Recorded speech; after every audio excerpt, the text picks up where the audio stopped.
നമസ്കാരം പ്രിയമുള്ളവരെ, പശ്ചിമേഷ്യ സംബന്ധിച്ച് ഏറ്റവും പ്രധാനപ്പെട്ട വാർത്ത എന്ന് പറയുന്നത് ഇന്ന് ഇസ്രായേലി പ്രതിരോധ മന്ത്രാലയത്തിന്റെ വക്താവ് ഒറൈൻ മാർമോസ്റ്റിന്റെ ഒരു പ്രസ്താവന ഉണ്ടാകുന്നു എന്നതുമായി ബന്ധപ്പെട്ടാണ്. എല്ലാ അന്തർദേശീയ മാധ്യമങ്ങളും ഈ വാർത്ത ചർച്ച ചെയ്യുന്നുണ്ട്. ഇന്ത്യയിലെ പ്രധാനപ്പെട്ട മാധ്യമമായ ടൈംസ് ഓഫ് ഇന്ത്യ ഇതുമായി ബന്ധപ്പെട്ട വിശകലനം അവരുടെ യൂട്യൂബ് ചാനൽ നൽകിയിട്ടുണ്ട് എന്നാണ് ഏറ്റവും പ്രധാനപ്പെട്ട വസ്തുത. പ്രത്യേകിച്ചും അദ്ദേഹം പറയുന്ന ഒരു കാര്യമുണ്ട്. ഒരുപക്ഷെ ഇസ്രായേൽ ഇറാന്റെ യുദ്ധത്തിന്റെ സമയത്ത് ഏതെങ്കിലും യൂറോപ്യൻ യൂണിയൻ രാജ്യം ഇസ്രായേലിനൊപ്പം ചേർന്ന് ഇറാനെ ആക്രമിക്കുന്ന ഒരു സ്ഥിതിവിശേഷം ഉണ്ടായാൽ യൂറോപ്പിൽ കൃത്യമായി എത്തുന്ന രീതിയിലുള്ള ബാലിസ്റ്റിക് മിസൈലുകൾ ഇറാൻ രൂപകൽപ്പന ചെയ്തിരുന്നു എന്നാണ്. പ്രത്യേകിച്ചും രാജ്യങ്ങളെയും തലസ്ഥാനങ്ങളെയും തന്നെ അദ്ദേഹം വ്യക്തമായി പറയുന്നുണ്ട്. ഇംഗ്ലണ്ടിന്റെ തലസ്ഥാനമായ ലണ്ടൻ, ഫ്രാൻസിന്റെ തലസ്ഥാനമായ പാരീസ്, ജർമ്മനിയുടെ തലസ്ഥാനമായ ബെർലിൻ എന്നിവിടങ്ങളിൽ എത്തുന്ന തരത്തിലുള്ള വളരെ കൃത്യതയാർന്ന ബാലിസ്റ്റിക് മിസൈലുകൾ ഇറാൻ വികസിപ്പിച്ചെടുത്തിട്ടുണ്ടായിരുന്നു, ഭൂഖണ്ഡാന്തര മിസൈലുകൾ ഇറാൻ വികസിപ്പിച്ചെടുത്തിട്ടുണ്ടായിരുന്നു എന്ന് ഒറൈൻ മാർമോസ്റ്റിൻ അദ്ദേഹത്തിന്റെ പ്രസ്താവനയിൽ പറയുകയാണ്. മറ്റൊന്ന് അദ്ദേഹം പറയുന്നത്, US മിലിറ്ററി ഇന്റലിജൻസിന്റെ റിപ്പോർട്ട് പ്രകാരം 15 മിനിറ്റിനുള്ളിൽ ഇറാനിൽ നിന്ന് വിക്ഷേപിച്ചാൽ ഇസ്രായേൽ എത്തുന്ന തരത്തിലുള്ള മിസൈലുകളും ഇറാൻ വികസിപ്പിച്ചെടുത്തിട്ടുണ്ടായിരുന്നു എന്നാണ്. മറ്റൊന്നുകൂടി അദ്ദേഹം പറയുന്നുണ്ട്, ഈ ഇസ്രായേൽ ഇറാൻ വെടിനിർത്തൽ അമേരിക്കൻ പ്രസിഡന്റ് ഡൊണാൾഡ് ട്രംപ് പ്രഖ്യാപിച്ചതിന് ശേഷവും ഒരുപാട് മിസൈലുകൾ ഇറാൻ നേരത്തെ വിക്ഷേപിച്ചത് ഇസ്രായേൽ എത്തിയിട്ടുണ്ട്. അതിനെ പ്രതിരോധിക്കാൻ ഇസ്രായേലിന് കഴിഞ്ഞു എന്ന രീതിയിലുള്ള പ്രസ്താവനയും അദ്ദേഹത്തിന്റെ ഭാഗത്തു നിന്നുണ്ടാകുന്നുണ്ട്.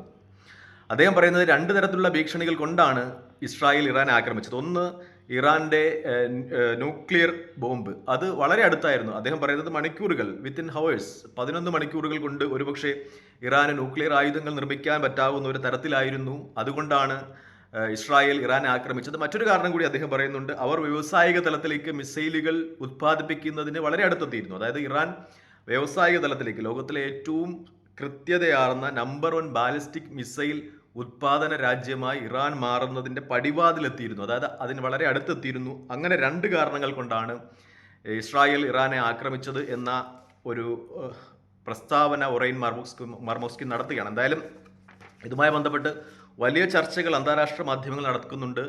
പ്രത്യേകിച്ചും ഇറാന്റെ ഭൂഖണ്ഡാന്തര മിസൈലുകളെ കുറിച്ചൊക്കെ വലിയ ചർച്ചകൾ നടക്കുന്നുണ്ട്. പ്രത്യേകിച്ചും പശ്ചിമേഷ്യ കൂടുതൽ സംഘർഷപൂരിതമായി തന്നെ മുന്നോട്ട് പോകുന്നു എന്നാണ് വസ്തുതകളൊക്കെ സൂചിപ്പിക്കുന്നത്. കഴിഞ്ഞ ദിവസം ജെസി-10, അതായത് ചൈനയുടെ കയ്യിൽ നിന്ന് ഇറാൻ ഫൈറ്റർ ജെറ്റുകൾ വാങ്ങിക്കുന്നതുമായി ബന്ധപ്പെട്ട വാർത്തകൾ സംപ്രേഷണം ചെയ്തിരുന്നു അന്തർദേശീയ മാധ്യമങ്ങൾ. കാരണം ഫൈറ്റർ ജെറ്റുകളുടെ അഭാവം ഇറാനുണ്ട്. നേരത്തെ ഇസ്ലാമിക വിപ്ലവത്തിന് മുമ്പ് വാങ്ങിച്ച ഫൈറ്റർ ജെറ്റുകളാണ് ഇപ്പോഴും ഇറാൻ ഉപയോഗിക്കുന്നത്. അത് അത്രത്തോളം പര്യാപ്തമല്ല. അതുകൊണ്ട് തന്നെ ഇറാൻ അവരുടെ അപര്യാപ്തതകൾ മനസ്സിലാക്കി കൂടുതൽ യുദ്ധതന്ത്രങ്ങളിലേക്ക് പോകുന്നു എന്ന ഒരു വിശകലനം അന്തർദേശീയ മാധ്യമങ്ങളിലുണ്ട്. ചൈനയുടെ കയ്യിൽ നിന്ന് അവർ കുറച്ചുകൂടി ആക്യുറേറ്റ് ആയിട്ടുള്ള ഫൈറ്റർ ജെറ്റുകൾ വാങ്ങിക്കുന്നു. ഒപ്പം ഇസ്രായേലിന്റെ ഒരു ഭാഗമെടുത്താൽ അവർക്ക് B-2 ഫൈറ്റർ ജെറ്റുകൾ നൽകുവാൻ അമേരിക്ക തീരുമാനിക്കുന്നു എന്ന വാർത്തയും ഇന്നലെ അന്തർദേശീയ മാധ്യമങ്ങൾ ചർച്ച ചെയ്തതാണ്. അതായത് B-2 ഫൈറ്റർ ജെറ്റുകൾ അമേരിക്ക ആദ്യമായാണ് മറ്റൊരു രാജ്യത്തിന് നൽകുന്നത്. അമേരിക്ക അല്ലാതെ മറ്റൊരു രാജ്യത്തിന് തങ്ങളുടെ B-2 ഫൈറ്റർ ജെറ്റുകൾ നൽകുന്നത് അമേരിക്ക ആദ്യമായിട്ടാണ് എന്ന വാർത്തയും അന്തർദേശീയ മാധ്യമങ്ങളൊക്കെ ചർച്ച ചെയ്തിരുന്നു. എന്തായാലും